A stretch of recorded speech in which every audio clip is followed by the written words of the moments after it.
All my dear masters for you మీకోసం ఛానల్కు స్వాగతం సుస్వాగతం. ముందుగా మన గురువు గారైన శ్రీ బ్రహ్మర్షి పితామహ పత్రిజీ గారికి, మన గురుమాతకు నా ఆత్మ ప్రణామాలు మాస్టర్స్.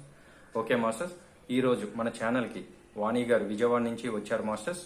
మేడం గారు చెప్పబోయే టాపిక్ జ్ఞాన క్షేత్రం గురించి చెప్పబోతున్నారు మాస్టర్స్. ఓకే మాస్టర్స్, మేడం గారికి వెల్కమ్ చెప్పుకుందాం. Okay madam, please welcome madam. Continue your session madam. Thank you madam. ఈ ధ్యానాన్ని అందించిన జగద్గురు బ్రహ్మర్షి పితామహ పత్రిజీ గారికి, గురుమాత స్వర్ణమాల పత్రి మేడంకి నా హృదయపూర్వక ఆత్మ ప్రణామాలు తెలియజేస్తున్నా. అలానే పరమ గురువులందరికీ నా హృదయపూర్వక ఆత్మ ప్రణామాలు తెలియజేస్తున్నా. ఈ టీంలోని వారందరికీ పేరు పేరున నా ధన్యవాదాలు. ఈ ప్లాట్ఫామ్ మీద నా ఆత్మ బంధువులందరికీ ధన్యవాదాలు. Thank you.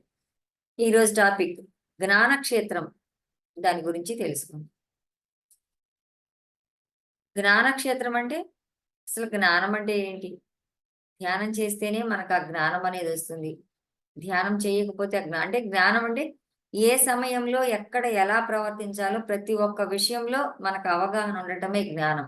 ఆ అనుభవమే జ్ఞానం. అందుకే పత్రి గారు అనుభవాలకు పెద్దపీట వేశారు. ప్రతి ఒక్కరి అనుభవాలు వినేవారు ఆయన.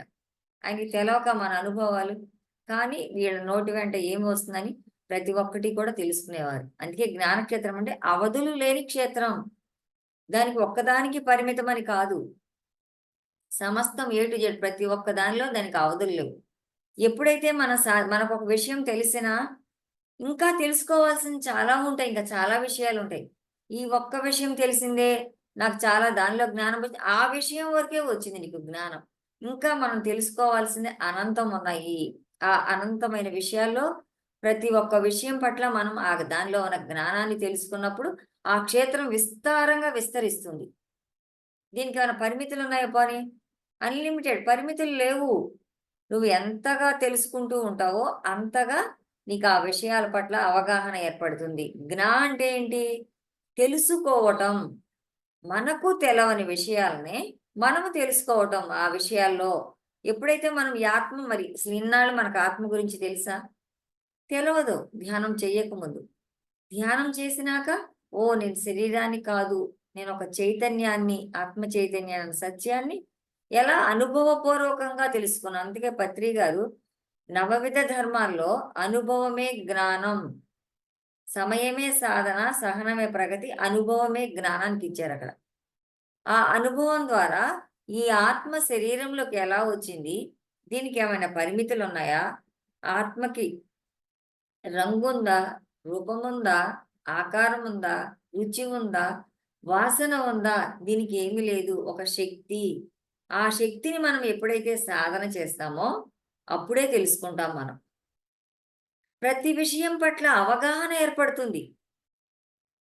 అప్పటిదాకా ఎగ్జాంపుల్ మనకు ఒక వంట చేయాలని ఉంటుంది.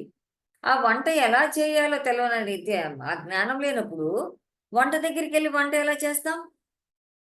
ఆ విషయం బట్టి తెలిస్తే పలానా కూరలో ఇంత ఉప్పేయాలి, ఇంత కారం ఎయ్యాలి, ఇంత ఆయిల్ ఎయ్యాలని జ్ఞానం ఉంటే ఆ స్టవ్ దగ్గరికెళ్ళి వంట చేసినప్పుడు ఆ కూర అద్భుతంగా ఉంటుంది. అసలు ఏమీ ఆ విషయం తెలవకుండా పొయ్యి దగ్గరికెళ్ళి మనం ఈ కూర గిన్నె పెట్టేసేసి వండేస్తే కూర అయిపోతుందా? ఆ విషయం మీద దానిలో జ్ఞానం లేదు. అంటే ఈ సృష్టిలో అంతా తెలవదు, తెలిసింది. రెండిట్లో ఉంటుంది ద్వంద్వంగా. ఈ తెలవని దాన్ని తెలుసుకోవటమే జ్ఞానము. ఎప్పుడైతే మనం ఎందుకని ఈ ఆత్మ ఈ శరీరంలోకొచ్చింది. ఎప్పుడైతే ఈ చైతన్యంతో కలిసి ఉంటామో మనం, అప్పుడే ఆ జ్ఞానం అనేది విస్తారం అవుతుంది మన జీవితంలో. దీనికి కొలమానం లేదు. ఎందుకని? ఆ ఆత్మ విజ్ఞాన శాస్త్రం తెలుసుకున్నప్పుడు జీవితంలో వేసే ప్రతి అడుగు కూడా అద్భుతంగా వేయగలుగుతాం. ఆ ఆత్మజ్ఞానం లేకే గదా! మరి కుంభకర్ణుడు ఎవరు? తమో గుణానికి ప్రతీక. ఆయన బ్రహ్మ కావాలని, ప్రత్యక్షం అవ్వాలని తపస్సు చేస్తాడు. నిద్రపోతూ ఉంటాడు. ఆ నిద్రపోయిన స్థితిలో బ్రహ్మ ప్రత్యక్షమవుతాడు. కుంభకర్ణుడు అడుగుతాడు, "నీకేం వరం కావాలి కోరుకో" అంటే, "నాకిలానే కావాలి" అంటాడు. బ్రహ్మ తథాస్తు అంటాడు. ఆ సమయంలో ఆయన ఏం చేస్తున్నాడు? నిద్రలో ఉన్నాడు. అంటే ఆ సమయంలో తనకి ఏం కోరుకోవాలో జ్ఞానం లేదు. "నువ్వు అలానే ఉండంటే" ఆ నిద్రపోయేందుకు కుంభకర్ణుడు 6 నెలలు నిద్రపోతా కారణం అది. 6 నెలలు నిద్రపోవటం, 6 నెలలు తినటం. అంటే ఆ సమయంలో ఆ జ్ఞానం లేదు. నేను బ్రహ్మని తపస్సు చేశాను గదా! నేను పలానా వరం కావాలి, అది కోరుకోవాలనే జ్ఞానం లేక, ఇలానే కావాలని అలా అలా ఇచ్చేసాడు బ్రహ్మ ఆశీర్వాదం. మనము కూడా ఏ విషయం పట్లైన అవగాహనలో అయితే అలాంటి అజ్ఞానంలోనే ఉంటాం. ఒక్క విషయంలో బేరీజు వేయటానికి కాదు. ప్రతి ఒక్క విషయాన్ని తెలవని విషయాన్ని తెలుసుకుంటూ వెళ్ళటం అదే ఆత్మ విజ్ఞాన శాస్త్రం. ఎప్పుడైతే ఈ ఆత్మ గురించి తెలుసుకుంటామో, దానిలో ఉన్న విజ్ఞానాన్ని అపారంగా తెలుసుకోగలుగుతాం. నువ్వు భౌతిక జ్ఞానం సంబంధించిన జ్ఞానం ప్రాపంచిక విద్యకు పనికొస్తుంది. నీ భౌతికానికి, ప్రాపంచిక జీవితానికి. ఆత్మకు సంబంధించిన విజ్ఞానం ఏమవుతుంది? ఈ దేహంతో నేను ఎలా పనిచేయాలి? ఎలా మాట్లాడాలి? ఎలా నా లోపల ఉన్న అంతర్ముఖమై ఆత్మ జ్ఞానాన్ని తెలుసుకోవాలి అన్న జ్ఞానం వస్తుంది. అపారంగా. దీనన్నిటికీ మూల కారణం ధ్యానం. ధ్యానం చెయ్యకపోతే మనకి ఆ జ్ఞానం అనేది రానుగాక రాదు ఫ్రెండ్స్. దీనిలో చిన్న కథ తెలుసుకుందాం. అంటే భౌతికానికి సంబంధించిన జ్ఞానం ఉంటే ఎలా ఉంటుంది? ఆత్మకు సంబంధించిన జ్ఞానం ఉంటే ఎలా ఉంటుందో తెలుసుకుందాం చిన్న కథ ద్వారా. ఒక ఊర్లో ఒక ఎంఏ చదివిన లెక్కల మాస్టర్ గారుంటారు. ఆయనకేంటంటే, బాగా నేను చదువుకున్నాను, పాండిత్యం గలవాడిని అని ఒక చిన్న ఇగో, అహంకారం ఉండేది. ఏమైంది ఆయన అవతల ఊరికి వెళ్ళాల్సిన పని వచ్చింది. అవతల ఊరికి వెళ్ళాలంటే, ఈ నది దాటి అవతల వైపుకు వెళ్ళాలి. వెళ్ళాలంటే పడవ ప్రయాణం చేయాలి. సరేను ఆ పడవ ఎక్కుతాడు. రోజు నదిలో పడవ ఇవతల ఒడ్డు నుంచి అవతల ఒడ్డుకి వెళ్తా ఉంటుంది. ఆ వ్యక్తి పడవ ఎక్కుతాడు. పడవ ఎక్కినాక ఏంటి ఈయనకి బాగా అహంకారం ఉంటుంది కదా! పడవ నడిపే వ్యక్తి ఏమీ మాట్లాడడు. తన ప్రయాణం కొనసాగిస్తూ ఉంటాడు. ఈ వ్యక్తికి అహంకారం ఉంది. ఆ వ్యక్తి మాట్లాడలేదని, "నువ్వు ఏమైనా చదువుకున్నావా?" అని అడుగుతాడు. ఆ పడవ నడిపే వ్యక్తిని. ఈ వ్యక్తి ఏమంటాడు పడవ నడిపే "బాబు నేనేమి చదువుకోలేదు స్వామి" అంటాడు. అంటే నీ జీవితం 4వ వంతు వృధా అయిపోయిందంటాడు. నోరు ఊరుకోదు గదా! మరలా కొంత దూరం ప్రయాణం సాగుతుంది. మళ్ళా ఈ మాస్టర్ గారు మళ్ళా పడవ నడిపే వ్యక్తిని అడుగుతాడు. "నువ్వు వేదాంతాల గురించి నీకేమైనా తెలుసా?" "స్వామి నేనసలు ఏమీ చదువుకోలేదు స్వామి" అంటే, "ఎందుకు స్వామి నన్ను ఇలా అడుగుతున్నారంటే?" అడిగితే, "నీ జీవితంలో మూడో వంతు వృధా అయిపోయిందంటాడు." అలా పడవ ప్రయాణం సాగుతుంది. ఇంకా కొంత దూరం వెళ్ళేటప్పటికి ఈ వ్యక్తికి ఏమీ తొయ్యట్లా. నోరు మాట్లాడాలి. మళ్ళా పడవ నడిపే వ్యక్తిని అడుగుతాడు. "నీకు జీవిత శాస్త్రం గురించి ఏమైనా తెలుసా?" "బాబు స్వామి నాకేమీ తెలవదని చెప్తే నా వెంట పడతావెందుకు? నాకేమీ తెలవదు స్వామి. నేనేమీ చదువుకోలేదు. వాటికి సంబంధించిన జ్ఞానాలు నాకేమీ తెలవదంటే" అడిగితే, "నీ జీవితంలో అర్ధభాగం వృధా అయిపోయిందంటాడు." అలా పడవ ప్రయాణం సాగుతూ ఉంది. ఉండుండి సడెన్‌గా వాతావరణం మారిపోయింది. హోరుమంట గాలొస్తా ఉంది.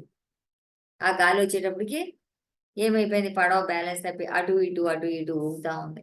ఇంకా విస్తృతమైపోయింది మబ్బు పట్టిపోయి. ఇంకా పడవ అట్లా అటు అటు చెల్లాచెదరైపోతుంటే అప్పుడు పడవ నడిపే వ్యక్తి నోరు విప్పుతాడు. "స్వామి నీకేదీదటం వచ్చా?" అంటాడు. "ఈదటం రాదంటాడు." అడిగితే, "నీ జీవితం మొత్తం వృధా అయిపోయింది. నాకు ఆ జ్ఞానం ఉంది. ఈత ఈదాలి ఎలా అని జ్ఞానం ఉంది" అని ఏమైపోయాడు ఈ నది దాటుకుంటూ పడవ దిగేసి వెళ్ళిపోయాడు. ఆ వ్యక్తి అలా అయిపోయాడు. అంటే చూడండి, ఏ విషయంలో అయినా జ్ఞానం ఉందనుకో అక్కడ ఏమైంది ఆ వ్యక్తికి? నేను పడవ నీళ్ళలో దాటి ఈదుకుంటూ వెళ్ళిపోనే జ్ఞానం ఉంది కాబట్టి వెళ్ళిపోయాడు. ఇక్కడ ఈ వ్యక్తికి ఊరినే చదువుకున్నా అనే అహంకారం మాత్రమే ఉంది. దీనికి సంబంధించిన జ్ఞానం లేదు. అందుకనే తన ప్రాణాలు కోల్పోయాడు. అందుకే మనం ఎవ్వరిని కూడా ఏ విషయంలో తక్కువ చేయకూడదు. నేను చదువుకున్నవాడినని నన్ను నేను గొప్పగా అనుకుంటే మనకన్నా చదువు తక్కువ వాడికి జ్ఞానం లేనట్ట? ఆ పడవ నడిపే వ్యక్తి చదువుకోలా ప్రాపంచికంగా. కానీ ఈతకు సంబంధించిన జ్ఞానం ఉందక్కడ. అందుకే తన ప్రాణాలు రక్షించుకోగలిగాడు. ప్రతి విషయం పట్ల నాకే తెలుసు, అన్నీ నాకే తెలుసు, పక్కవాడికి తెలదనుకుంటే నీకక్కడ జ్ఞానం లేదు. ఆ వ్యక్తి కూడా ఏదో విషయంలో ప్రావీణ్యం సాధించుంటాడు. అందుకే పత్రిసారి ఎవరిని తక్కువ చేయొద్దు. ఒకరు ఎక్కువ కాదు, ఒకరు తక్కువ కాదనేవారు సార్ పత్రిసారి. ఇదే అక్కడ కారణం. ఎప్పుడైతే మనం సాధన చేస్తామో, ఆ తారతమ్యాలను చూడం. వీడు గొప్పవాడు, వీడు తక్కువవాడు, వీడు బీదవాడు, వీడు ఉన్నవాడు డబ్బున్నవాడని చూడరు. వీడు సాధన చేస్తున్నాడా? సాధన ద్వారా జ్ఞానాన్ని పొందామని దాన్ని చూస్తాం. అందుకే పీఎస్ఎస్ఎంలో కులమతాల పట్టింపు లేదిక్కడ. డబ్బుకి లేదు పట్టింపు. ఓన్లీ సమయానికి మాత్రమే ఇక్కడ విలువ ఇచ్చేది. ఎప్పుడైతే మనం సమయానికి విలువ ఇచ్చి సాధన చేస్తామో, ఇప్పుడు ఈ దేహం గురించి అవగాహన వస్తుంది. ఎందుకంటే అప్పటిదాకా మన ఆలోచన వేరు రకంగా ఉంటుంది. ధ్యానం చేయకముందు ఆలోచన వేరే రకంగా ఉంటుంది.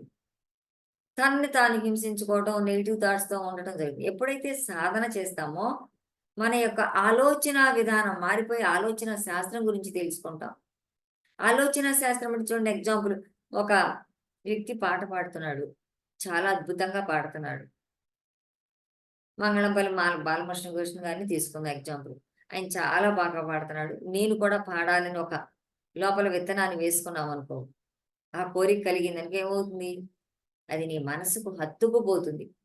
నేను కూడా అలా పాడాలి, స్టేజి ఎక్కి, నేను కూడా ఇలా జ్ఞానాన్ని అందించాలి అని నీ లోపల ఆ కోరిక ఎంత బలంగా హత్తుకుపోతే, అప్పుడు దానికి సంబంధించిన జ్ఞాన సమాచారం నీకు అందుతుంది.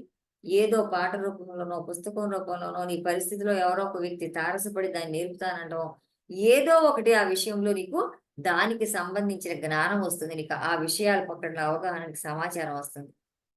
ఎప్పుడైతే ఆ సమాచారం వచ్చింది, లోపల పాడాలని తపనగా ఉంది గదా! ఏమవుతాం? అప్పుడు ఇక దానిలో నైపుణ్యం సాధిస్తాం. అక్కడ కోరికేమైంది? హత్తుకుపోయింది నీ హృదయానికి. నీ క్షేత్రంలోకి వెళ్ళింది, విస్తరించిందది. నేనొక పాట పాడాలి. నేనొక క్లాస్ చెప్పాలి. అని నీ లోపల ఎంతగా ఉవ్విళ్ళూరిపోయి దాని గురించి ఆలోచిస్తూ ఉంటావో, అంతగా దానికి సంబంధించిన జ్ఞానం అనేది వస్తుంది మన జీవితంలో. అప్పటిదాకా రాదు. ఎందుకని? ఈ వ్యక్తి చీకట్లో జీవిస్తాడు. చీకట్లో జీవించినంత కాలం వెలుతురు గురించి తెలవదు. జ్ఞానం లేకపోతే ఏముంది? అజ్ఞానం అనే చీకటే కదా! చీకట్లో ఉన్నప్పుడు వెలుతురు విలువ తెలుస్తుందా? తెలవదు.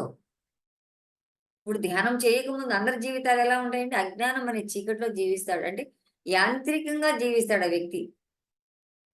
రోజువారీ దినచర్యలతో, రోజువారీ పనులతో.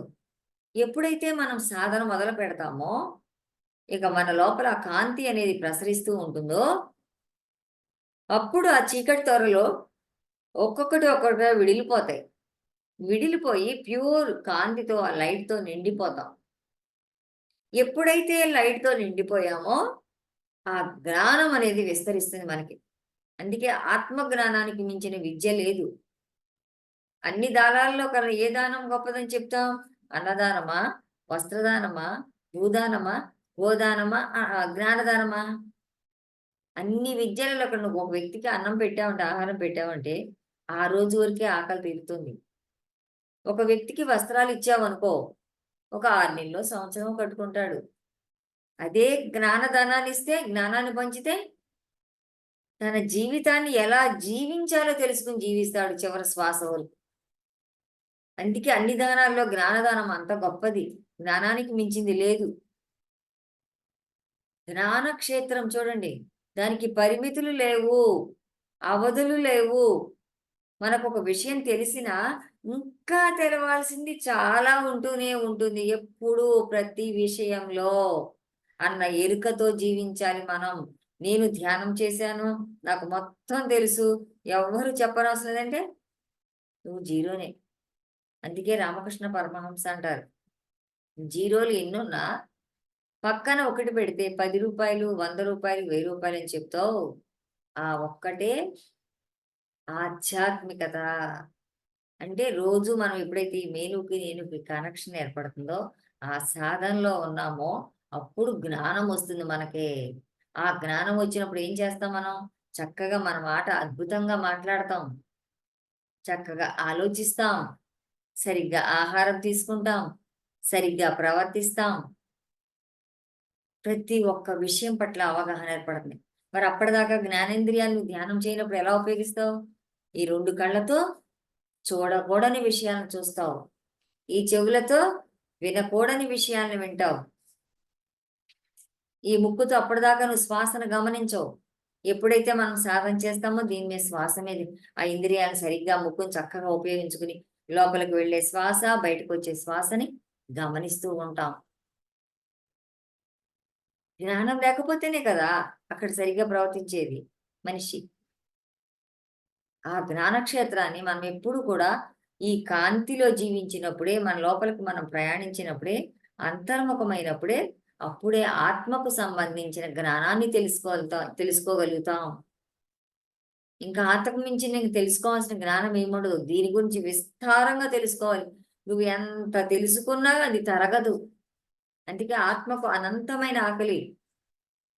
ఇప్పుడు ఈ భౌతిక ఈ స్థూల శరీరానికైతే అంత కొంచెం ఆహారం తింటే ఆకలి తీరిపోతుంది. ఆత్మకు అనంతమైన ఆకలి.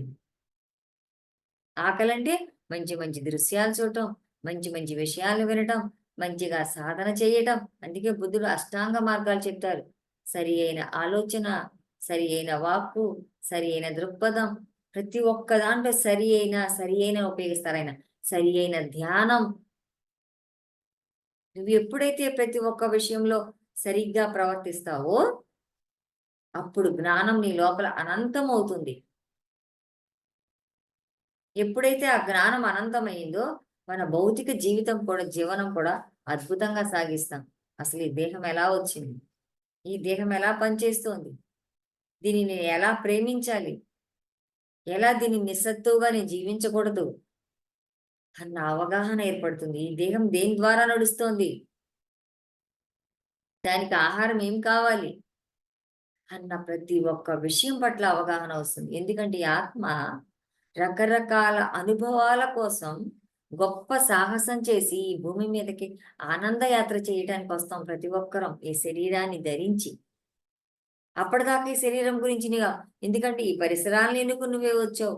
ఫలానా భార్యాభర్తలు కావాలని, ఫలానా తల్లిదండ్రి కావాలని, ఫలానా అన్నదమ్ములు కావాలని, ఫలానా కుటుంబం కావాలని, నేను ఫలానా సమాజంలో ఉంటానని మనమే ఎన్నుకొని వచ్చి మనమే హింసించుకుంటే అక్కడ నీకు జ్ఞానం లేదు. కొంతమంది అనుకుంటారు నా జీవితం ఇంతే, నా బ్రతుకు ఇంతే, నాకు ఇన్ని కష్టాలు పెట్టాడండి దేవుడని ప్రతి క్షణం ఆయన తిట్టుకుంటా ఆ దేవుడు నువ్వే అన్న సత్యం కదా. అందుకే బుద్ధుడు అంటాడు దేవుడెక్కడా అని వెతికేవాడే దేవుడు రా నాయన నువ్వే అని అంటాడు. ఆ దేవుడని నేను తెలుసుకుంటాకే సాధన, ఆ దైవత్వ స్థితిలో జీవించటానికే సాధన.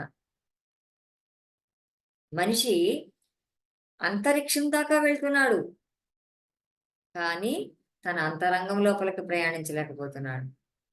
తన అంతరంగం లోపలికి వెళ్తేనే కదా మొత్తం సమాచారం తెలుసుకునేది, ఆ జ్ఞానాన్ని.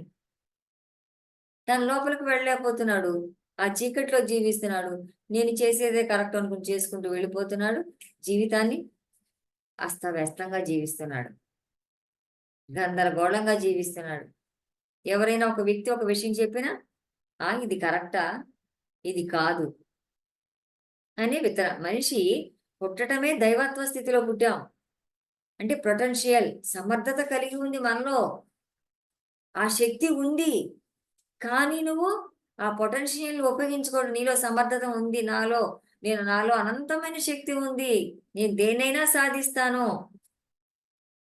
అన్న శక్తి రావాలంటే, నీకు ఆ జ్ఞానం రావాలంటే నీ సాధన ద్వారా మాత్రమే వస్తుంది. అది సాధన చెయ్యకుండా ఆ శక్తి అనేది రాదు. అందుకే బుద్ధుడు అంటారు గంటలు సాధన చేయటం కాదు, ఒక్క నిమిషం గణన కౌంటింగ్. నువ్వు 9 శ్వాసలు దీర్ఘ శ్వాసలు తీసుకుని దీర్ఘ శ్వాసలు వదులు.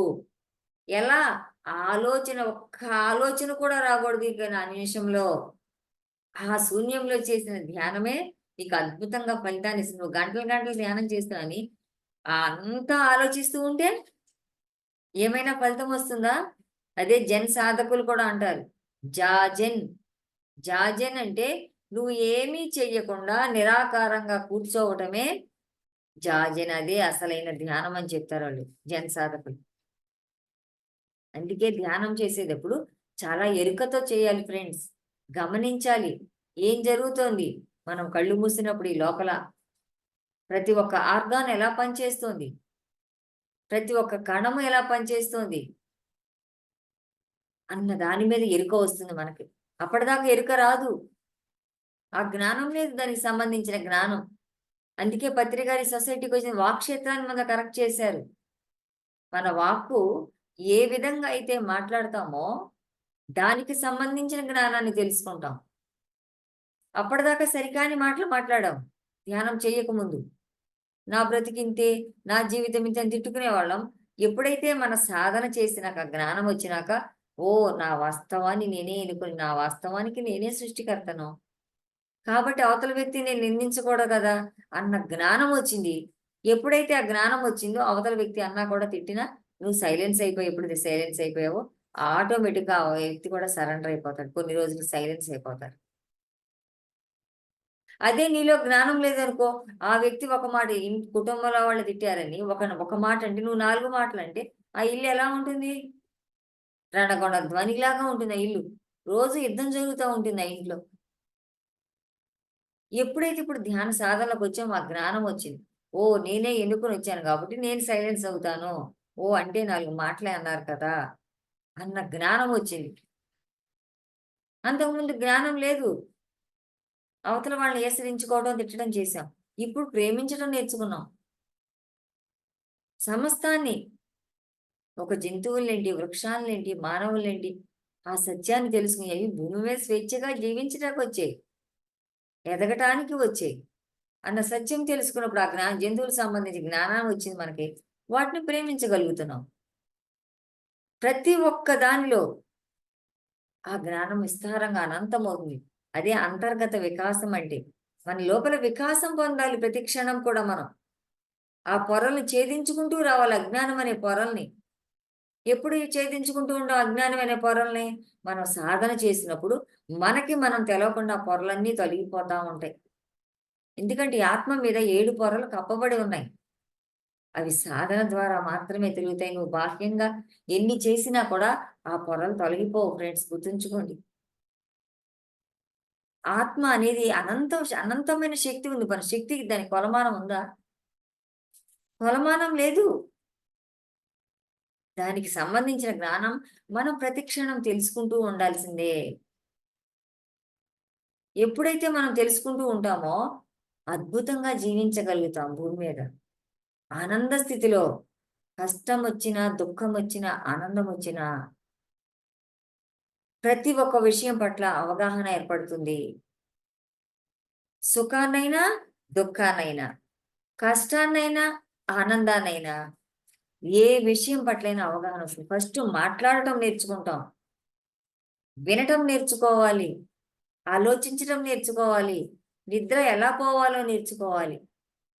ఈ విషయాలపై ఫస్ట్ నేను వంట ఎలా చేయాలి ఈ విషయాలన్నిటిపైన అవగాహన వస్తుంది. అంతకుముందు ఎలా తినేవాళ్ళం? 4 వంతులు ధ్యానం చేయకముందు 4 వంతులు ఆహారం తీసేసుకునేవాడు ఆ మానవుడు. ఎప్పుడైతే ధ్యాన సాధనకొచ్చాడో నేను 3 వంతులే ఆహారం తీసుకోవాలి. ఒక వంతు ఎప్పుడు పొట్ట ఖాళీగా ఉంచాలి. ఎందుకనంటే వాయు సంచారం జరగాలంటే గాలి ప్రసరణ జరిగినప్పుడే మనము తీసుకున్న ఆహారం జీర్ణమవుతుందన్న జ్ఞానం వచ్చినప్పుడు ఆటోమేటిక్‌గా ఆ ఆహారం చక్కగా నమిలి, నమిలి ఆస్వాదిస్తూ ఆ ఆహారాన్ని చక్కగా ఈ దేహంలో మనకి హార్మోన్స్‌గా, ప్రోటీన్స్‌గా రిలీజ్ అయిందనే భావనతో తీసుకుంటున్నాం. ఇదివరకు మాంసాహారం తీసుకునే వ్యక్తి ఎప్పుడైతే సాధనకొచ్చాడో, అవి స్వేచ్ఛగా జీవించడానికొచ్చాయి. నా ఆహారం కోసం కాదు. ఈ శరీరం శాకాహారానికి అనుగుణమై నిర్మితమై తీసుకొనొచ్చాము. కాబట్టి నేను శాకాహారాన్నే తీసుకోవాలి. ఆ శాకాహారం ద్వారా నా దేహం చక్కగా సరిపడా పోషించబడుతుంది అన్న జ్ఞానం ఎప్పుడైతే వచ్చిందో శాకాహారాన్ని తీసుకోవడం మొదలుపెట్టాం. ఇక వినటం. ఇంద్రియాల దగ్గర వినటం కలిగి ఇదివరకు అన్ని ఊళ్ళో అన్ని విషయాలు కూడా నీకే కావాలి. ఎప్పుడైతే సాధనకొచ్చామో, అవతల వ్యక్తి అవసరమైతే మనకు సలహా ఇవ్వాలి వాళ్ళకి. అవసరం లేకపోతే మనం ఆ సలహాని ఇవ్వకూడదు. No judgement. ఎవ్వరికీ నేను తీర్పునివ్వకూడదు. అన్న జ్ఞానం ఎప్పుడైతే వచ్చిందో ఆటోమేటిక్‌గా అవి తొలగిపోయాయి. అందాక చూడండి ధ్యానం చేయకముందు నువ్వు మీ పిల్లలకు పెళ్ళిళ్ళు చేశారనుకో కూతుళ్ళు, కొడుకులకి. ధ్యానం చేయకముందు ఏమంటారు? పెళ్ళైపోయింది. మా అమ్మాయి మారిపోయింది. పెళ్ళైపోయింది. మా అబ్బాయి మారిపోయాడు. వీళ్ళు నాకు ఏ విషయం చెప్పట్లా అని వాళ్ళు నిందిస్తా ఉంటారు. ఎప్పుడైతే మనం ధ్యాన సాధన చేస్తామో ఆ జ్ఞానం మనకొస్తుందో, వాళ్ళు చెప్తే నేను వింటా. వాళ్ళు బయటికెళ్తున్నారా, సినిమాకెళ్తున్నారా, ఊరికెళ్తున్నారా, లేదా వాళ్ళ జీతాలింతాయి. వాళ్ళు చెప్తే నేను వింటాను. చెప్పనప్పుడు నాకెందుకు వాళ్ళ విషయాలు? వాళ్ళ లైఫ్ వాళ్ళది. నా లైఫ్ నాది. నా సాధన నేను చేసుకోవాలి అన్న జ్ఞానం వస్తుంది మనకి. అప్పటిదాకా నువ్వు ఆ విషయాలు నా కూతురు వినలా, నా కొడుకు వినలా, అల్లుడు వినలా, కోడలు వినలా, వాళ్ళు నిందించే వ్యక్తి ఎప్పుడైతే సాధన చేస్తాడో, ఆ జ్ఞానం వస్తుందో, అవతల విషయాలు, అవతల వ్యక్తి పిల్లలైనా సరే, ఎవరైనా సరే కూడా వాళ్ళ విషయాల్లో వేలు పెట్టడు. మరి పత్రి గారు చూడండి, ఆయన ఆచరించి చూపించారు కాబట్టి, ఈ సొసైటీ అంత అద్భుతంగా జరుగుతుంది. మరి ఆయన ఆళ్ళ పాప చిన్న పాప పెళ్ళికి శ్రీశైలం యజ్ఞాలప్పుడు అక్షింతలేసేశారు. వచ్చేసి మళ్ళా ధ్యాన యజ్ఞానికొచ్చేసారు శ్రీశైలం. అంటే ఒక వ్యక్తి జ్ఞానం ఎంత అవతల లేకుండా ఎంత విస్తరించి ఉందో చూడండి మరి. అందుకే ఆయన మాటకు అంత శక్తి ఉండేది. అంత ఆత్మ జ్ఞానంలో జీవించారాయన. అనంతంగా జీవించి చూపించారు. ప్రతి ఒక్క దానిలో కూడా చూపించారు ఆయన ఎలా జీవించాలసలు. ఒక్క విషయం అని కాదు. అందుకే వాక్క్షేత్రానికి వచ్చి ఏం చేశారు, కట్ కట్ చేసేసారది. అవసరమైనప్పుడే మాట్లాడండి. అవసరం లేనప్పుడు ఆ విషయం గురించి, మనం లేనప్పుడు మూడో వ్యక్తి గురించి మనకు అనవసరం ఆ వ్యక్తి గురించి. అన్న జ్ఞానం ఎప్పుడైతే వచ్చిందో మూడో వ్యక్తి గురించి ఆలోచించడం మానేసావు. ఆలోచించడం నువ్వు నిరంతరం పక్కవాడిని గురించి, వాళ్ళ గురించి, వీళ్ళ గురించి ఆలోచిస్తూ ఉండి, మరి నీ గురించి నువ్వు ఆలోచించినప్పుడు ఈ భూమి మీదకి వచ్చినాక ఎప్పుడైనా ప్రశ్న వేసుకున్నారా? పుట్టి పెరిగినాక ఏ వ్యక్తి అయినా ధ్యానం చేయకముందు తన కోసం తాను ఏం చేసుకోవాలి. ఎప్పుడైతే ధ్యాన సాధన తన జీవితంలోకి వస్తుందో అదే తన కోసం తాను చేసుకునేది గొప్ప పెద్ద సాహస యాత్ర. ఇందా చెప్పే ఆత్మ రకరకాల అనుభవాల కోసం గొప్ప సాహసం చేసి యాత్ర కోసం ఈ భూమి మీదకి వస్తుంది. మరి ఏనాడు తన కోసం తన సమయాన్ని కేటాయించుకోవాలా? ఎప్పుడైతే రెండు కళ్ళు మూసామో, ఒక యోగి స్థితిలో ఉన్నాం, యోగ స్థితిలో, అప్పుడే మన కోసం మనం సమయాన్ని వినియోగించుకున్నట్టు, అప్పుడే ఆ చీకటి పొరలన్నీ ఒక్కొక్కటి ఒక్కొక్కటి తొలగిపోతూ ఉంటాయి. అదే కళ్ళు మూయకపోతే ఆ పొరలు తొలగిపో. అందుకే గాలి రీతి విశ్వగోళాల నుండు దివుల భూవుల మధ్య తిరగగలవు, నీవు లేని చోటు నిక్కముగా లేదు, కాళికాంబ హంస కాళికాంబ అన్నారు వీరబ్రహ్మేంద్ర స్వామి. అసలు ఈ ముక్కులో గాలి వస్తోంది, వెళ్తోంది, కానీ దాన్ని ఏనాడైనా గమనించామా? అసలు దాని శ్వాసకు సంబంధించిన జ్ఞానం తెలుసుకోవాలన్న జ్ఞానమైనా ఉందా మనకి? ఏదో యోగా చేస్తాం, ప్రాణాయామం చేస్తాం, అరగంట గంట అయిపోయింది కదా శ్వాస. ఎప్పుడైతే సాధన చేశామో ఆ శ్వాస యొక్క రహస్యాన్ని తెలుసుకుంటాం. గాలి రీతి విశ్వగోళాలను నువ్వు ఎక్కడ విశ్వం అంతా ఇక్కడ ఉందని చూపిద్దామా, అక్కడ ఉందని చూపిస్తామా, ఫలానా చాటుందని చూపిద్దామా? దివుల భువుల మధ్య తిరగగలవు. ఈ లోకమే కాదు సమస్తంలో కూడా నువ్వు తిరగగలవు. ఆ గాలిని పట్టుకోగలుగుతామా? పోనా గాలిని బంధించగలుగుతామా? నీ మనస్సును బంధించటం ఎంత కష్టమో గాలిని కూడా బంధించడం అంత కష్టమే ఫ్రెండ్స్ అని చెప్తాడు భగవద్గీతలో. అర్జునుడు దుఃఖపడతా ఉంటాడు, బావా యుద్ధంలో నా వాడిని చంపలేకపోతున్నా నేను అంటే, అప్పుడే కదా కృష్ణుడు బోధించాడు. అప్పుడు అడుగుతాడు కృష్ణుడు, ఆ అర్జునుడి భగవద్గీత బోధించినాక, అభ్యాస వైరాగ్యాల ద్వారా మాత్రమే నీ మనసును నువ్వు కట్టడి చేయగలుగుతావు. అభ్యాసం అంటే ప్రాక్టీస్, సాధన. ఆ సాధన ద్వారా మాత్రమే నీవు దాన్ని కట్టడి చేయగలుగుతావు. నీ మనస్సుని సాధన చెయ్యాలంటే ఏ కొండలో ఎక్కనవసరం లేదు, సప్త సముద్రాలు దాటనవసరం లేదు, కసరత్తు చెమటలు కారేటట్టు నువ్వు కసరత్తు చేయనవసరం లేదు. నీ శ్వాసకు సంబంధించిన జ్ఞానాన్ని తెలుసుకుని ఆ శ్వాసను గమనిస్తూ ఉంటే ఆ ప్రాక్టీస్ సాధన ద్వారా ఆ దుఃఖం తొలగిపోతుంది. ఆ శ్వాస జ్ఞానాన్ని తెలుసుకో, శ్వాసను పట్టుకొని చెప్తాడు కూడా మా కృష్ణ భగవాన్ అర్జునుడికి. మరి శ్వాస వర్తమానంలో ఉందని తెలవకే కదా మరి ఇప్పుడు ధ్యానంలోకి వచ్చింది. మనకి ఏ ఆలోచన లేకపోతే సాధన కూడా శ్వాసను గమనించిన అవసరంలో ఉంది. నీకు ఆలోచన వస్తుంది కాబట్టే శ్వాసను గమనించాలి. నీకు ఆలోచన లేకపోతే శ్వాసను గమనించిన అవసరం లేదు. ఆ నిరాకార స్థితిలో ఏమి జరగాలో జరుగుతుంది. ప్రతి ఒక్క విషయంలో మాట్లాడటం నేర్చుకోవాలి, ఆలోచించటం నేర్చుకోవాలి, నిద్రపోవటం నేర్చుకోవాలి, తిండి ఆహారం ఎలా తీసుకోవాలో నేర్చుకోవాలి. ప్రతి ఒక్క విషయం పట్ల వంట చేయటం ఎలా నేర్చుకోవాలి. ఒక వంట చేసామంటే అద్భుతంగా ఆ ప్రేమ తత్వంతో చేయాలి. నా చేతి వంట ఎవరైతే తిన్నారో వారందరూ కూడా ఇదే సన్మార్గంలోకి వచ్చారనే భావనతో వంట చేసి మనం అవతల వ్యక్తులకు పెడితే చక్కగా ప్రేమతో వారు ఈ రోజు కాకపోయినా రేపు కాకపోయినా ఎప్పటికైనా ఆ సన్మార్గంలోకి వస్తారు, యోగ మార్గంలో. మరి పత్రి గారు అందుకే ఏం చేసేవారు, ఆయన వంట చేసి అందరికీ ముందల వడ్డించేవారు. ఎప్పుడైతే ఆ చేతి వంట ఆయన చేతి వంట తిన్నారో వారందరూ కూడా ఆ మార్గంలోకి వస్తారు. ఇవాళ కాకపోతే రేపు కాకపోతే ఎప్పటికైనా కూడా. అలా జీవించి చూపించారు. అందుకే ఆహారం వండేటప్పుడు చాలా అద్భుతంగా వండాలి. పెట్టేటప్పుడు కూడా అలా పెట్టాలి. తినేటప్పుడు కూడా అలా ఆస్వాదిస్తూ తినాలి. ఇక తర్వాత చెప్తారు. సంఘంలో సరియైన పౌరుడిలాగా ఉండాలి నువ్వు. స్వతంత్రంగా జీవించే జ్ఞానం ఉండాలి నీకు. అందరితో కలిసి జీవించే జ్ఞానం ఉండాలి. ఒక్కొక్కసారి కోరికను తగ్గించుకునే జ్ఞానం ఉండాలి అని చెప్తున్న. సంఘంలో సరి అయిన పౌరుడిగా ఉండాలి. మనం ఇప్పుడు ఈ సమాజంలో ఉన్నామంటే ఎలా జీవించాలి?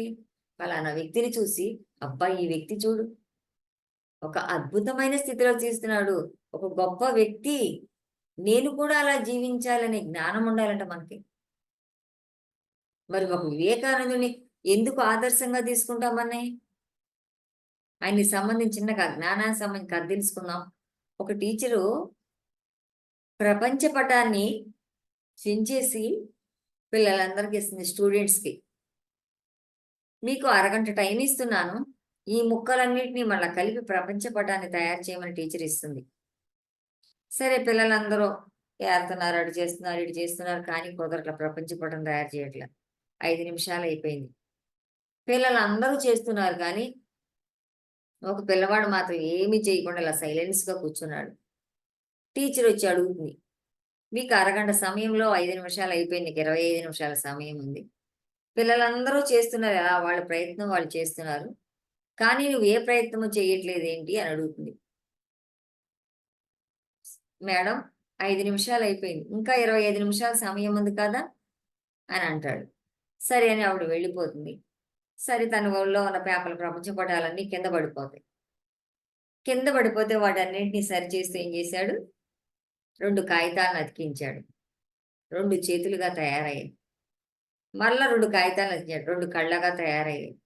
మళ్ళా ఒక కాగితాన్ని తీసుకొచ్చి తలపాగలాగా పెట్టాడు. అలా ఒక మనిషి బొమ్మను తయారు చేస్తాడు ఆ పేపర్‌లో. టీచర్ అంటుంది, "నేనేం చెప్పాను ప్రపంచ పటాన్ని తయారు చేయమంటే మనిషి యొక్క పేపర్‌లతో అంటించి బొమ్మలా తయారు చేసావంటే." అప్పుడు అంటాడు, ఏమని చెప్తాడు? "ఒక్క వ్యక్తి చాలు మేడం. ఈ ప్రపంచాన్ని సంస్కరించాలంటే ఆ వందల మంది అవసరం లేదు. ఆ ఒక్క వ్యక్తే వివేకానందుడు." అలా ఆచరించి చూపించాడాయన. ఆ ఒక్క వ్యక్తిని చూడండి, వివేకానంద స్లోగన్స్ వింటే ఎంత అద్భుతంగా ఉంటాయి. ప్రతి ఒక్క మనిషికి ఆ శక్తి, ఆత్మశక్తి పెరిగినట్టుగా ఉంటుంది. బలమే జీవనం, బలహీనతే మరణం. ఈ ప్రపంచం ఒక వ్యాయామశాల.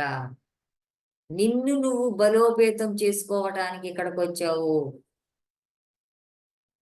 ఎందుకని? ఏ బలం? శారీరక బలం కాదు. ఆత్మబలం పెంచుకోవటానికి, ఆత్మశక్తి పెంచుకోవటానికి నువ్వు ఈ భూమి మీదకొచ్చావు. నీ ఆత్మశక్తిని దిగదార్చుకోవడానికి కాదు వచ్చింది ఈ భూమి మీదకి ఎవ్వరు. ఆయన వాక్యాలన్నీ కూడా అంత ఎనర్జిటిక్‌గా ఉంటాయి. అంత జ్ఞానాన్ని బోధిస్తాయి. మరి ఎందుకొచ్చాం ఈ భూమి మీదకి? ఆడటానికి, పాడటానికి, నేర్చుకోవటానికి, నేర్పించటానికి వచ్చాము. ఆ జ్ఞానం ఉన్నప్పుడే కదా నువ్వు నేర్పించగలిగేది. ఈ సంఘంలో సరియైన పౌరుడిగా జీవించగలిగేది. అలా పౌరుడిగా జీవించాలంటే ఆ జ్ఞానం ఉండాలి. ఆ జ్ఞానం లేకపోతే ఏం చేస్తావు? అందరిని హింసిస్తాను, లేదా అందరి డబ్బులు తీసుకుని ఎగ్గగొట్టటమో, రకరకాల పనులు చేస్తూ ఉంటావు. డ్రింకింగ్ అనో, మాంసాహారం అనో, రకరకాలతో నువ్వు సంఘంలో సరియైన పౌరుడిగా జీవించవు. అసభ్యుడిగా జీవిస్తావు భూమి మీద. అదే జ్ఞానం ఉందనుకో, ఓహ్! నేను ఒక డ్రింకింగ్ చేయకూడదు, ఒక మాంసాహారం నేను తినకూడదు అని అక్కడ ఆ వాటి మీద ఏమవుతుంది? ఆ పట్టుదల. ఆ పట్టుత్వం సాధించినప్పుడు చక్కగా జ్ఞానం అనే మార్గంలో ఉన్నప్పుడు ఏమవుతుంది? సంఘంలో చక్కగా నీకంటూ ఒక ఉన్నతమైన స్థానాన్ని ఏర్పరచుకుని జీవించినంత కాలం కూడా భూమి మీద అద్భుతంగా జీవిస్తారు. మరి ఇప్పుడు అలా జీవించారు కాబట్టి ఇప్పుడు ఒక రామకృష్ణ పరమహంస ఏంటి, ఒక వివేకానందుడేంటి, జీసస్ ఏంటి, అల్లా ఏంటి, పత్రి గారేంటి, రాముడేంటి, కృష్ణుడేంటి చెప్పుకుంటూ వెళ్తే మరి వాళ్ళందరిని ఇప్పటికి ఎందుకు స్మరించుకుంటున్నాం మనం? వారు అనంతమైన జ్ఞానంతో జీవించారు ఈ భూమి మీద. అందరికీ ఆదర్శప్రాయంగా నిలబడి జీవించే మరి రాముడు మనం చూసామా ఏమైనా? త్రేతాయుగంలో రాముడు మరి. ఇప్పటికీ రాముడికి ఎందుకు సీతారాముల కళ్యాణం సంవత్సరం ఒకసారి జరుగుతుంది? ధర్మానికి ప్రతీక ఆయన. నువ్వు కూడా అలా రాముడిలాగా జీవించాలి. ఆ ధర్మం అనే జ్ఞానాన్ని అందించెళ్ళారు ఆయన. ఆ ధర్మానికి హద్దులు లేవు. నువ్వు కూడా భూమి మీద అలా జీవించని అలా జీవించి చూపించెళ్ళారు అక్కడ. మరి జీసస్ ఏం చూపించారు? తన ప్రేమ తత్వాన్ని చూపించారు. ఆ ప్రేమ అనే జ్ఞానాన్ని పొందారు. ఆ జ్ఞానంలో ప్రేమ అనే జ్ఞానక్షేత్రంలో విస్తారంగా మేకులు వేసి కొట్టినా కూడా నా బిడ్డలను రక్షించు తండ్రి అన్నారాయన. వారికి తెలవదు. వాళ్ళని రక్షించండి. వాళ్ళని శిక్షించవద్దు అని వేడుకున్నాడు ఆయన మరి జీసస్. ఎందుకంటే ఆ ప్రేమ అనే క్షేత్రంలో విస్తరించారు. ఆ ప్రేమ అనే జ్ఞానంలో దానికి సంబంధించిన జ్ఞానంలో ఉన్నారాయన జీసస్. నువ్వు కూడా అలానే నీ ప్రేమను 10 మందికి పంచాలి. నీ కోపాన్ని, నీ అహంకారాన్ని వీటిని కాదు నువ్వు పంచాల్సింది. అందుకే సంఘంలో మనం జీవించాలంటే సరి అయిన ప్రౌఢుడుగా ఉండాలి. ఎలా? స్వతంత్రంగా జీవించే జ్ఞానం ఉండాలి. ఎప్పుడు కూడా ఒకళ్ళ మీద ఇక చిన్నప్పుడంటే తల్లిదండ్రి పెంచుతారు. వారి బాధ్యత మనం చదువుకునే వరకు కూడా తల్లిదండ్రులు పెంచుతారు. ఇక చదువైన కాంచి ఏంటి? నువ్వు ఎలా పెరగాలి, ఎలా జీవించాలి, ఎలా జాబ్ తెచ్చుకోవాలి, ఎలా పెళ్లిళ్ళు ఆ జ్ఞానం నీకుండాలి. స్వతంత్రంగా జీవించే జ్ఞానం. ఇంకా నేను చదువైపోయినా కూడా తల్లిదండ్రుల మాటనే ఉంటాను. నేను ఏ జాబ్ చేయను. నేను ఇంట్లోనే ఉంటానంటే నీకు దానిలో సరైన జ్ఞానం లేదు. ఆ చదువుకు సంబంధించిన జ్ఞానం లేదు. నా కాళ్ళ మీద నేను నిలబడి జీవించాలి భూమి మీద జీవించినంత కాలం. ఎవరి మీద ఆధారపడకూడదు. మరి అందుకే చూడండి కొంతమంది చాలా సోమరితనంగా ఉండి తల్లిదండ్రికి ఏ సహాయము చేయరు. చదువుకుంటారు. ఏ పనులు చేయరు. వాళ్ళని ఇబ్బంది పెడతా ఉంటారు. కొంతమంది చూడండి చదువు ఒకటే చక్కగా జాబ్ కోసం ఎంతో కష్టపడి మంచి గోల్‌తో ఒక మంచి జాబ్‌ని సంపాదించుకుంటారు. జాబ్‌కి సంబంధించిన జ్ఞానాన్ని తెలుసుకొని ఎక్కడ అప్లికేషన్‌లు పెట్టాలి, ఎక్కడ సాధించాలి, నేను ఎలాంటి జాబ్ కావాలి నాకని వాళ్ళ యొక్క జ్ఞానంతో జీవిస్తారు వాళ్ళు. ఎందుకంటే స్వతంత్రంగా జీవిస్తారు వాళ్ళు. నా తల్లి నన్ను నా తల్లిదండ్రులు నన్ను చిన్నప్పటి వరకు పెంచటమే వాళ్ళ బాధ్యత. ఇంకా నేను పెద్దయినా కూడా వాళ్ళ మీద ఆధారపడకూడదు అన్న జ్ఞానం వస్తుంది. నీకు స్వతంత్రంగా జీవించడం మొదలు పెడతాం. ఆ స్వతంత్రం లేకపోతే ఏమవుతుంది? నీ జీవితం దుర్భరం అయిపోతుంది. అక్కడ నీ జీవితాన్ని నీకే శిక్ష వేసుకుంటున్నావు. ఎవరో కాదు. అందుకే మనకు స్వతంత్రంగా జీవించే జ్ఞానం ఉండాలి ఎప్పుడు కూడా. మరలా అందరితో కలిసిమెలిసి జీవించే జ్ఞానం ఉండాలి. నువ్వు సెల్ఫ్‌గా నీ అంతరాత్మతో నువ్వు కలిసి జీవించే జ్ఞానము ఉండాలి. 10 మందితో కలిసిమెలిసి ఎలా ఉండాలి? ఒంటరిగా ఉన్నప్పుడు నేను ఎలా ఉండాలి? 10 మందితో ఉన్నప్పుడు నేను ఎలా ప్రవర్తించాలి? జ్ఞానం కూడా ఉండాలి. ఇప్పుడు ఒక మైకు మనకిచ్చారు మాట్లాడమని. అవసరాన్ని బట్టి మాట్లాడి. వన్ డే వర్క్‌షాప్ మనదొక్కళ్ళది స్వంతంగా నాదే అనుకో. ఆ వన్ డే వర్క్‌షాప్‌లో మొత్తం నాకు సంబంధించిన జ్ఞానం చెప్పొచ్చు. అదే 10 నిమిషాలు టైం ఇచ్చి మాట్లాడండి మేడం మీరంటే, ఆ 10 నిమిషాల సమయాన్ని మనం కరెక్ట్‌గా వినియోగించుకొని ఇచ్చేసేయాలి మైకు. అంతేగాని మనం మైక్ ఇస్తే నాకు 10 నిమిషాల సమయాన్ని గంట సేపు చెప్పుకుంటూ వెళ్తే? అంటే అక్కడ జ్ఞానం లేదు నీకు. అక్కడ నువ్వేం చేస్తున్నావు ఎరకలేదు. అందరికీ ఉంటుంది. చెప్పాలని ఉంటుంది. కానీ నీకిచ్చిన సమయాన్ని బట్టి, నీ వాల్యుబుల్ టైయాన్ని బట్టి నువ్వు అది వినియోగించుకోవాలి. నా దగ్గరికి మైకొచ్చేసింది నేను మాట్లాడేసేస్తే, మిగతా వ్యక్తులంతా మాట్లాడేదెప్పుడు మరింకా? ఆయన అదే చెప్తున్నారు. స్వతంత్రంగా కలిసి జీవించే జ్ఞానం ఉండాలి నీకక్కడ. అందరితో కలిసిమెలిసి మెలిగే జీవించే జ్ఞానం ఉండాలి. నువ్వొక్కడివే కాదు భూమి మీద. సమస్త జంతుజాలం ఉంది. రాళ్ళు, రప్పలున్నాయి, చెట్లున్నాయి. వాటితో కూడా నువ్వు కలిసిమెలిసి ఉండాలి. ఓన్లీ మానవుడే కాదు, సమస్తంలో కూడా నువ్వు ఎప్పుడైతే ప్రేమించుతావో, ఎప్పుడైతే వాటితో కలిసి మిత్రత్వం ఏర్పరచుకుంటావో, నీ జీవితం అనంతంగా సాగుతూ ఉంటుంది. ఏ విషయంలో సంబంధించిన జ్ఞానం ఉండదో, ఆ విషయంలో మనకి జ్ఞానం లేకపోతే చాలా దుఃఖపడాల్సి వస్తుంది ఫ్రెండ్స్. ఒక్కొక్కసారి కోరికలను కూడా తగ్గించుకునే జ్ఞానం ఉండాలి. ఆ కోరిక ఉందనుకో, నీకు తీరకపోతే ఏమవుతుంది? దుఃఖానికి కారణమవుతుంది. మరి బుద్ధుడు సాధన చేసి కదా ఆయన లాస్ట్‌కి 4 జాములో ఏం చెప్పాడు చివరికి ఆయన స్టేట్మెంట్? తృష్ణ ఉండటం వలన, తృష్ణ అంటే కోరిక. కోరిక ఉండటం వలన ఈ మానవుడికి దుఃఖం వస్తోంది అన్న సత్యాన్ని తెలుసుకుని ఆయన అందించిన సాధన ఇది ఆనాపానసతి అని పత్రి గారు శ్వాస మీద ధ్యాసాన్ని తీసుకొచ్చారు. అది ఒక్కొక్కసారి కోరికను తగ్గించుకునే జ్ఞానం. ఒక్కొక్కసారి నేను తగ్గించుకోను. ఓ నాకు అది కావాల్సిందంటే ఇప్పుడు ఒక చిన్న పిల్లవాళ్ళు చూడండి. వాళ్ళకి తెలవదు నాకు ఒక బొమ్మ కావాలని పేచీ పెట్టి మారం పెడతారు. నువ్వు కొనివ్వలేదు కాసేపే ఏడుస్తాడు ఆ బిడ్డ. మళ్ళీ తర్వాత 4 నిమిషం వాళ్ళు కూర్చోండి. కొంతమంది పిల్లలు కొట్టుకుంటారు, ఆడుకుంటారు. ఈ మధ్యన వెళ్ళి పేరెంట్స్ వెళ్ళి వాళ్ళకి తీర్పు చెప్పారనుకో వాళ్ళకి వీళ్ళకి. ఈ పెద్దవాళ్ళు విరోధం అవుతారు. నా పిల్లలు మళ్ళీ కాసేపటికి వాళ్ళే మాట్లాడుకుంటారు చూడండి. ఎందుకంటే వాళ్ళు దైవత్వ స్థితిలో ఉంటారు. ఈ పెద్దవాళ్ళు ఏ స్థితిలో ఉంటారు? అహంకార స్థితిలో ఉంటారు. వాళ్ళు ఇంటి వచ్చేటప్పుడు పెద్ద వాళ్ళిద్దరు అరుచుకుంటారు. వీళ్ళు వచ్చేటప్పటికి పిల్లలిద్దరు చక్కగా జాయింట్‌గా మళ్ళా ఆడుకుంటున్నారు చక్కగా. అందుకే కోరికలు తగ్గించుకునే జ్ఞానం ఉండాలి. మనకు పెద్దయిన కొద్దికి ఆ కోరిక నాకు అవసరమా? కాదా? మన పరిమితులను బట్టి మనం ఆ కోరిక ఉండాలక్కడ. ఎగ్జాంపుల్ ఒక పక్క వాళ్ళు పెద్ద టీవీయే కొనుక్కున్నారు. నీ దగ్గర అంత స్తోమత లేదనుకో, నువ్వు అందరూ ఆపేసేయాలి అది.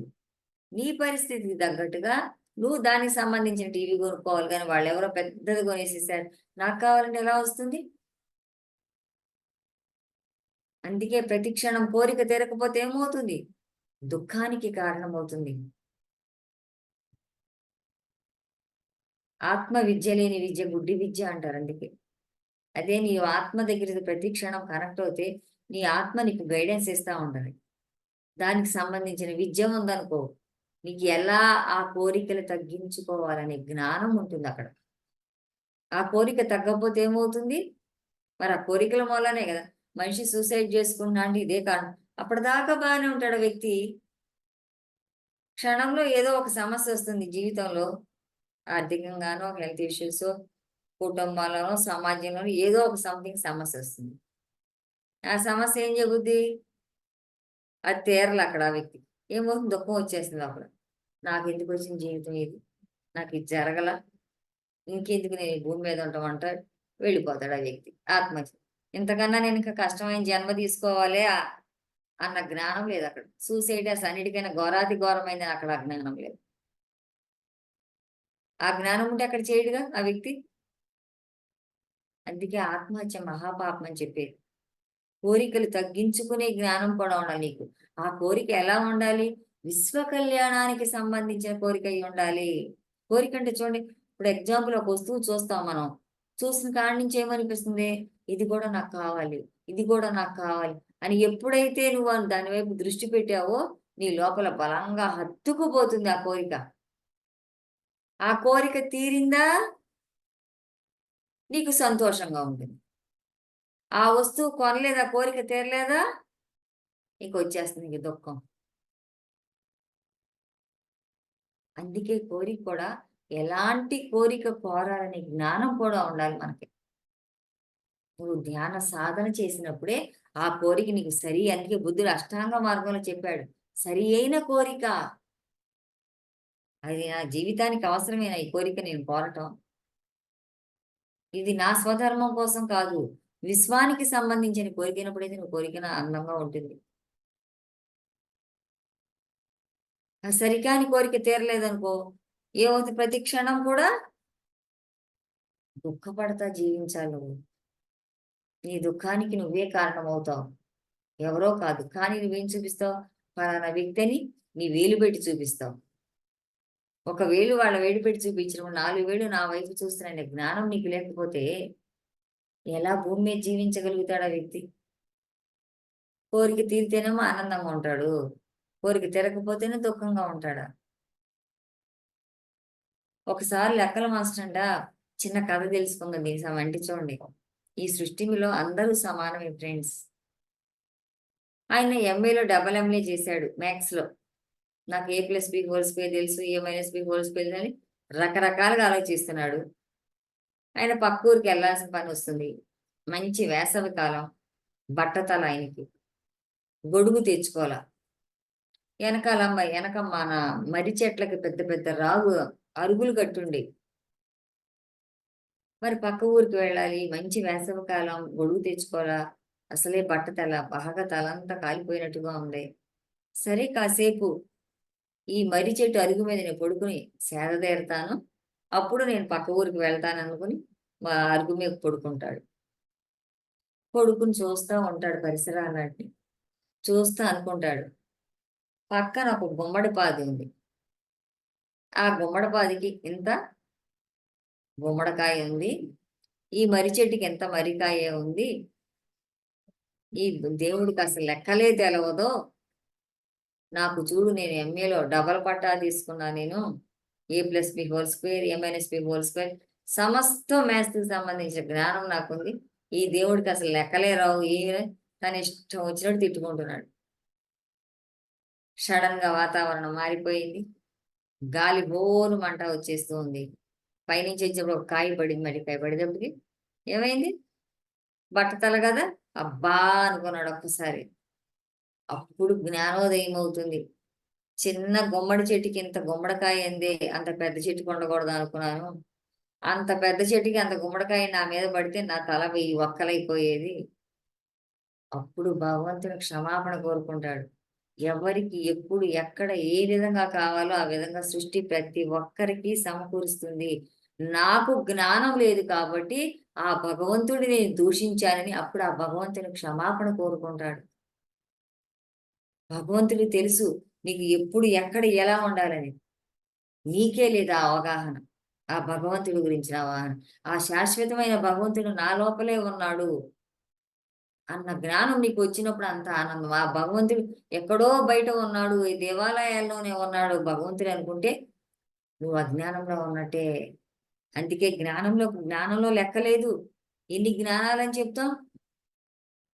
ఆ జ్ఞానాల్లో లెక్కలేదు. అనంతం. నువ్వు కౌంట్ చేయలేవు దాన్ని. అందుకే జ్ఞానక్షేత్రం అంటే క్షేత్రం అంటే అవధులు లేవు దానికి. ఒక లిమిట్ లేదు, పరిమితం లేదు. కంప్యూటర్ జ్ఞానం ఉండాలి. డ్రైవింగ్ జ్ఞానం ఉండాలి. ఇంటర్నెట్ జ్ఞానం ఉండాలి. ప్రతి విషయంలో ఎలా కొండ ఎక్కాలనే జ్ఞానం ఉండాలి. ఒక కంప్యూటర్ ఉంది. ఒక సిస్టమ్ ల్యాప్‌టాప్ పెట్టుకున్నాం. ఒక క్లాస్ చెప్తే జూమ్‌కి ఎక్కడ పాస్వర్డ్ కొట్టాలి? ఎక్కడ ఏం చేయాలి? ఏ ఆప్షన్ నొక్కాలి? అనే జ్ఞానం ఉంటేనే ఈ సిస్టమ్ తీసుకొచ్చి ఇక్కడ కూర్చొని నేను క్లాస్ చెప్పగలుగుతా. లేకపోతే ఆ జ్ఞానం లేకపోతే ల్యాప్‌టాప్ తెచ్చి కూర్చున్నా ఎలా నొక్కాలో తెలవంది ఏం చెప్తాం క్లాసు? అందుకే మన మెదడు కంప్యూటర్‌ని కనిపెట్టింది ఎవరు? మానవుడే కదా! ప్రపంచంలో ఉన్న కంప్యూటర్లు చాలవంట మన మెదడు ముందు. అంతకు మించి జ్ఞానం ఉందంట మన మెదడులో. ఈ కంప్యూటర్ కనపడింది మానవుడే. కానీ అసలైన తన కంప్యూటర్ జ్ఞానాన్ని వినియోగించుకోలేకపోతున్నాడు మానవుడు. అందుకే సాధన చేసినాక తన యొక్క జ్ఞానం అపారంగా అనంతమవుతుంది. సాధన చేసినప్పుడు. అదే సాధన చేయకపోతే ఆ జ్ఞానం ఏమైంది మరుగున పడిపోతుంది. ఇప్పుడు బావిలో నీళ్లున్నాయి. ఆ బావిలో నీళ్ళని మనం రోజు తోడతా ఉంటే ఊట పోతుంది. అదే నీరుని నువ్వు తోడకపోతే నీళ్ళన్నీ ఏమైపోతాయి? పాచి పట్టిపోతాయి. దేనికి పనికిరావు. అలానే మన లోపల జ్ఞానం కూడా నువ్వు పంచుతూ ఉంటే పెరుగుతూ ఉంటుంది. దాన్ని మరుగున పెట్టేస్తే ఏమవుతుంది? మరుగున పడిపోతుంది. అందుకే పత్రి గారు ఏం చేశారు ఇప్పుడు? ఏ తెలిస్తే ఏ చెప్పు, బి తెలిస్తే బి చెప్పు, జెడ్ తెలిస్తే జెడ్, పీజీ తెలిస్తే పీజీ చెప్పని ప్రతి ఒక్కరికి స్వేచ్ఛనిచ్చారు మరి. లేకపోతే ఏమంటే జ్ఞానం మరుగు ఈ భూమి మీద ఎన్నో సోల్స్ దుఃఖంతో అల్లాడుతున్నాయి. నువ్వు ఒక్కదానివేసి ఆనందంగా ఉంటే సరిపోతుంది ఆ ఒక్క వ్యక్తే. నీ జ్ఞానం ద్వారా వారి జీవితాన్ని ఎలా జీవించాలో వాళ్ళకి నేర్పు. ఆ జ్ఞానం, ఆత్మజ్ఞానాన్ని అందించు. నీ కంప్యూటర్ జ్ఞానాన్ని ఉపయోగించి నీ మెదడు అనంతమైన శక్తి ఉంది నీ లోపల. దాన్ని ఎందుకు 10 మందికి పంచలేవు? ఆ జ్ఞానం విస్తరించాలి. ఒక ఎగ్జాంపుల్, కార్ డ్రైవింగ్ చేస్తున్నాం. కార్ ఎలా నడపాలి? ఎటునుంచి యూ టర్న్ తీసుకోవాలి? ఎటునుంచి వెళ్తే ఎటు వస్తాము? అన్న జ్ఞానం లేకపోతే నీ దగ్గర కారున్నా ఏం సుఖం? నువ్వు 10 లక్షలు పెట్టి కారు కొనుక్కున్నావు. నా కారుంది, నా కొత్త కారు, రెడ్ కారు అనుకుంటే సరిపోతుందా? ఆ కారు నడిపేవాడు ఒక డ్రైవర్ ఉండాలి. ఆ డ్రైవర్ ఉంటే ఎటు తిప్పాలో, ఏ ఊరు వెళ్ళాలి, ఆ ఊరు తీసుకెళ్తాడు. నీకు డ్రైవర్ పెట్టుకోవాలనే జ్ఞానం ఉండాలి అక్కడ. నీ దేహం లోపల మరి ఆత్మ అనే డ్రైవర్ ఉన్నాడు కదా! ఆ డ్రైవర్ నడిపితేనే కదా మనకు జ్ఞానం వచ్చేది. అన్న జ్ఞానం నువ్వు ఎప్పుడైనా ఆలోచించావా? ఈ ఆత్మ లేకపోతే అసలు ఈ దేహం నడవదు కదా! దానికి సంబంధించిన అనంతమైన జ్ఞానం తెలుసుకోవాలని ఎప్పుడు తెలుసుకోవాలి. సాధన చేసినాక నీ లోపలికి నువ్వు ప్రయాణించినప్పుడు అప్పుడు ఆ ఆత్మకు సంబంధించిన జ్ఞానం తెలుస్తుంది నీకు. లేకపోతే తెలవదు. ఒక కొండ ఎక్కాలి. కొండ ఎక్కాలంటే నేను ఎట్నుంచి కొండ ఎక్కితే మళ్ళీ ఎట్నుంచి నేను దిగగలను అన్న జ్ఞానం ఉంటేనే కదా కొండ ఎక్కేది నువ్వు. ఆ జ్ఞానం లేనప్పుడు మరి ఎటు ఎక్కాలో ఎటు దిగాలో తెలవదు. ప్రతి విషయంలో మనం అంతగా మన జ్ఞానక్షేత్రాన్ని విస్తరించుకోవాలి. ఎప్పుడైతే నీ ఆత్మతో దీనన్నిటికీ మూలం ధ్యాన సాధన చేసి మన ఆత్మతో మన కనెక్షన్ ఏర్పడుతుందో అప్పుడే మన జ్ఞానక్షేత్రం విస్తరించేస్తుంది. ఎప్పుడైతే విస్తరిస్తామో మన ప్రతి క్షణం కూడా ఆనందంగా జీవిస్తాం. ఆ ఆనందానికి హద్దులు లేవు. ఆత్మకు హద్దులున్నాయా? ఏమైనా పరిమితులున్నాయా? నీ అనుభవమే ఒక జ్ఞానం. ఆ అనుభవాన్ని మోక్షానికి సంబంధించిందే జ్ఞానం. మోక్షం అంటే ఏంటి? నువ్వు భూమి మీద జీవించినంత కాలం దుఃఖం లేకుండా జీవించాలి. నువ్వు ఇంకా దుఃఖపడుతూ జీవిస్తున్నావు అంటే నీకు జ్ఞానం లేనట్టే. ఆ దుఃఖాన్ని తొలగిపోయే మార్గాన్ని వెతుక్కో. నీ సాధన ద్వారా, నీ అనుభవం ద్వారా. ఆ అనుభవమే జ్ఞానాన్ని ఇస్తుంది. నీ జ్ఞానక్షేత్రం ఆనందం. అందుకే బుద్ధుడు ఏం కనిపెట్టాడు? మధ్య మార్గం కనుక్కున్నాడు ఆయన. ఈ సృష్టిలో ఉన్నది లేదు, తిన్నామా లేదు, తెలుసుకున్నామా లేదు, అన్ని రెండిట్లో ఉంది. నువ్వు కూడా ప్రాపంచికంగా జీవించాలి, ఆధ్యాత్మికంగా జీవించాలి మధ్య మార్గంలో. ఆ జ్ఞానం ఉన్నప్పుడు నేను సంసారంలో ఉంటూ నిర్వాణం పొందాలి. ధ్యానం చేస్తున్నాను సంసారాన్ని వదలకూడదు. సంసారాన్ని చేస్తున్నాం కాబట్టి ధ్యానాన్ని వదలకూడదు. ఈ మధ్య మార్గం అనే జ్ఞానం ఎప్పుడైతే తెలుసుకున్నామో ఆటోమేటిక్‌గా మన జీవితాలు ఉన్నతం వైపు ప్రయాణిస్తాయి ఫ్రెండ్స్. బుద్ధుడు అది అందించాడు మనకి. ఎందుకంటే సంగీత జ్ఞానం, పాకశాస్త్ర జ్ఞానం, ఆత్మ జ్ఞానం చెప్పుకుంటూ వెళ్తే ప్రతి విషయము జ్ఞానమే. ఎన్ని విషయాలని చెప్తాం? నువ్వు ఎంతగా జ్ఞానం తెలుసుకుంటావో అంతగా జ్ఞానక్షేత్రంలో నువ్వు విరాజిల్లుతూ ఉంటావు. సమయమైన విరాజిల్లుతూ ఉంటాం ఫ్రెండ్స్. కాబట్టి మనం సాధన చేద్దాం. ఎప్పుడైతే మన ఆత్మతో మన కనెక్షన్ ఏర్పడుతుందో, ఆ ఆత్మ జ్ఞానం తెలుసుకున్నామో, ఇక భౌతికంలో ప్రతి ఒక్క విషయం పట్ల నీకు అవగాహన వచ్చేసింది. దానికి సంబంధించిన జ్ఞానం అవపోసన పట్టేస్తావు. చక్కగా క్షుణ్ణంగా నేర్చుకుని దాన్ని ఆచరించగలుగుతాం మన సాధన ద్వారా. అది ఫ్రెండ్స్ ఈరోజు సబ్జెక్టు జ్ఞానక్షేత్రం సమయమైంది. కాబట్టి ఫ్రెండ్స్ ధ్యానం చేద్దాం. మనకు తెలిసిన జ్ఞానాన్ని 10 మందికి పంచుదాం. వారి జీవితాలు కూడా ఆనందంగా ఉండాలని మనం ఆ జ్ఞానాన్ని అందించినప్పుడు మనం కూడా ఆనందంలో జీవిస్తాం. దానికి మార్గమే మధ్య మార్గం. ఆ మధ్య మార్గంలో ఉండి చక్కగా మన జీవితాల్ని దివ్య జ్ఞానపు ప్రకాశ కాంతులతో విశ్వం అంతా ప్రసరిస్తూ విశ్వ కళ్యాణంలో మనం అందరం భాగస్వాములం అవుతాం. ఓకే. Thank you. పత్రి గారికి, పరమ గురువులందరికీ ధన్యవాదాలు. ఈ ప్లాట్‌ఫామ్ మీద ఉన్న మాస్టర్స్ అందరికీ కూడా ధన్యవాదాలు. నాకు ఈ అవకాశం ఇచ్చిన ఈ టీం వారందరికీ ధన్యవాదాలు. Okay madam. ఫర్ యూ మీకోసం మన ఛానల్కి వచ్చి ఎంతో ఆత్మజ్ఞానం అందించారు masters. Thank you madam. Thank you.